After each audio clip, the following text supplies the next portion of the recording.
নমস্কার শ্রোতাগণ, আলোকিত চ্যানেলে আপনাদের আবারও স্বাগতম। আপনারা রূপগঞ্জ গ্রামের নাম তো শুনলেই বুঝতে পারেন, চারদিকে সবুজ ঘেরা খাল, বিল, নদী আর নিস্তবতা। প্রাকৃতিক মাঝে লুকিয়ে আছে এক অদ্ভুত রহস্য। দিনের বেলা যতটা শান্ত, রাত নামলেই যেন এই গ্রাম অন্য কিছুতে পরিণত হয়। আজকের আড্ডা সেই কুড়িঘরে উপস্থিত বলাই, কানাই, নিমাই, পরাণ মাঝি, আর সবার মাঝে ঠাকুর মশাই দীনানাথ আচার্য। বাইরে তখন মেঘে ঢেকে আছে, আকাশে টিপ টিপ করে বৃষ্টি পড়ছে। হঠাৎ নিমাই নিচু গলায় বললেন, ঠাকুর মশাই, শুভ শক্তি যদি থাকে তাহলে কি অশুভ শক্তিও আছে? ঘরের ভেতরে এক মুহূর্তে নেমে এলো নিস্তবতা। দীনানাথ ধীরে ধীরে মাথা তুলে বললেন, আছে, আর তার রূপ মানুষ সহ্য করতে পারে না। সবাই আরও কাছে সরে এলো। একটা ঘটনা বলুন, সবাই বলতে শুরু করলেন। ঠাকুর মশাই কিছুক্ষণ চুপ করে থেকে বললেন, এটা গল্প নয়, আমার নিজের চোখে দেখা। তারপর নিস্তবতা কাটিয়ে ঠাকুর মশাই গল্প শুরু করলেন।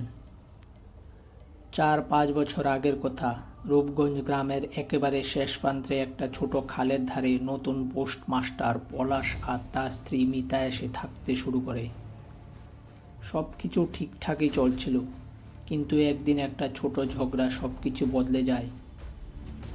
সেদিন পলাশ রাগ করে সন্ধ্যায় একা চলে যায় খালের ধারে।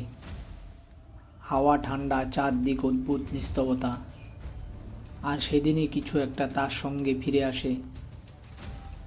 তারপর থেকে পলাশ বদলে যেতে শুরু করে। কাজে যাওয়া বদ্ধ, চোখের দৃষ্টি ফাঁকা, আর রাত হলে সেই চলে যায় সেই খালের দিকে। এদিকে মিতা পালিত মুরগিগুলো একে একে উধাও হতে লাগে। শুধু পড়ে থাকে ছেঁড়া পলক, আর এক অদ্ভুত কাঁচা গন্ধে ভরে ওঠে চারপাশ। এক রাতে মিতা সাহস করে তাকে অনুসরণ করে খালের ধারে গিয়ে সে যে দেখল, পলাশ জলের মধ্যে হাঁটু গেড়ে বসে আছে, আর তার মুখে আধ খাওয়া মাছের অঙ্ক। মিতা চিৎকার করতে গিয়েও পারে না, গলা যেন আটকে যায়। সে দৌড়ে বাড়ি ফিরে আসে, কিন্তু আসল ভয় তখনও বাকি ছিল। গভীর রাতে রান্নাঘর থেকে শব্দ আসছে। ধীরে ধীরে দরজার কাছে গিয়ে দাঁড়ায় মিতা। আরও কাছে যেতেই দেখলো পলাশ ভেতরে দাঁড়িয়ে আছে, ফ্রিজের কাছে। ফ্রিজ খুলে কাঁচা মাংস ছিঁড়ে খাচ্ছে, ক্র্যাক ক্র্যাক করে। হাড় চিবানোর সেই শব্দ যেন ঘরের ভেতর নয়, মাথার ভেতর বাজছে।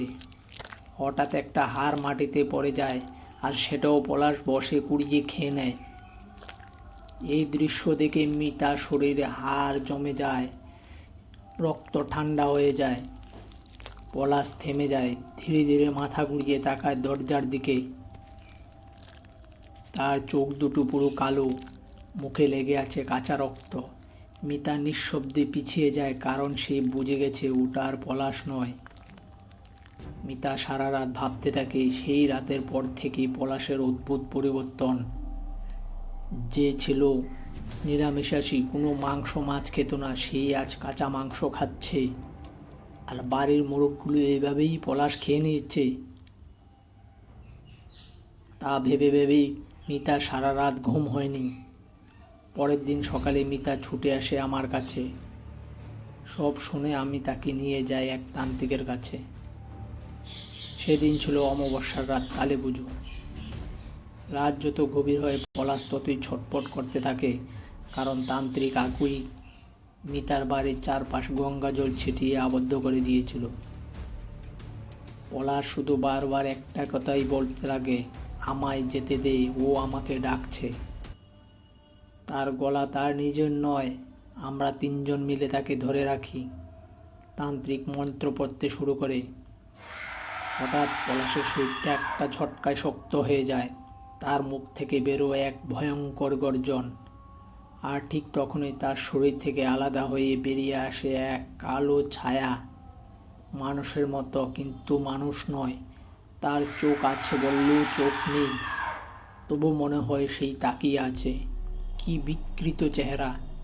যে কোনো কেউ দেখলেই ভয়ে মরে যাবে, না হলে অজ্ঞান হয়ে পড়ে যায়।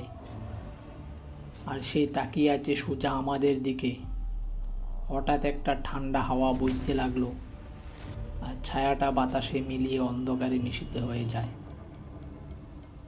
সব শান্ত হয়ে যায়, পলাশ অজ্ঞান হয়ে পড়ে থাকে।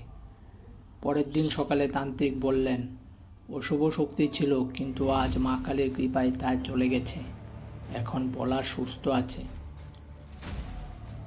গল্পের শেষে ঠাকুরমশাই সেই কুড়ে সবাইকে একটা কথাই বলতে লাগলেন,